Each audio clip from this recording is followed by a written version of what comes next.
сайн байцгаана уу? Геоте сургуулийн STEM багийн гишүүд байна. Би багийн төслийн удирдагч 12 дугаар ангийн сурагч Индра. 11 ангийн сурагч Ариун Баяр. 11 Б-ийн сурагч Гих Наран байна. Бид нар ер нь тэмцээнийхээ удирдамж бүртгэлийг яг бүртгэл дуусах хугацаанаас бараг 40 минутын өмнө мэдээд гинт зарлагдсан байгааг нь харчаа. Тэгээд гинт мэдээ 40 минутын өмнө бүртгүүлсэн. Тэгээд тэмцээнийхээ хамрах хүрээ зорилгыг нь хараад ерөнхийдөө бол малчид тариаланчдынхаа ажлыг хөнгөвчлөх гэсэн байсан болохоор ер нь бол малчид руугаа чиглэсэн судалгааны ажлыг хийгээд малчид руугаа чиглэсэн бүтээгдэхүүн гаргахаар зорьсон. Бүтээгдэхүүний ерөнхий дэд зэд нь болохоор малын эфиржилсэн бүтээгдэхүүн гэд байгаа. За малчдын өдөр тутмын ажлыг хөнгөвчлөх зорилготойгоор бид нар малын туурай цэвэрлэх, туурайг дэвтээх зорилгоор эфиржүүлсэн tea tree oil болон лавандрын ойлыг ашиглаад ийм спрей хийсэн байгаа.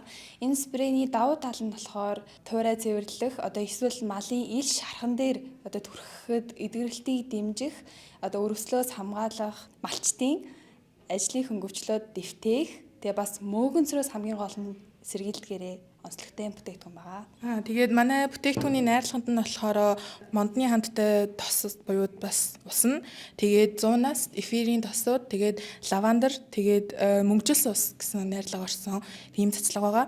Тэгээд энэ цэцлэгний хамгийн гол найрлага нь болохоор лавандер буюу шархыг эхлээд тайвшруулах зорилготой лавандрын оёлыг хийсэн. Тэгээд ил шарх болон мөөгөнцрийн эсрэг зориулалтаар нь мөнгөжлс усыг бид нэр сонгож авсан. Өдөрний авсан мөнгөжлс болохоор аргент гээд эмзэн үрэлэнгээс гаргадаг мөнгөжлсөн усыг ашигласан.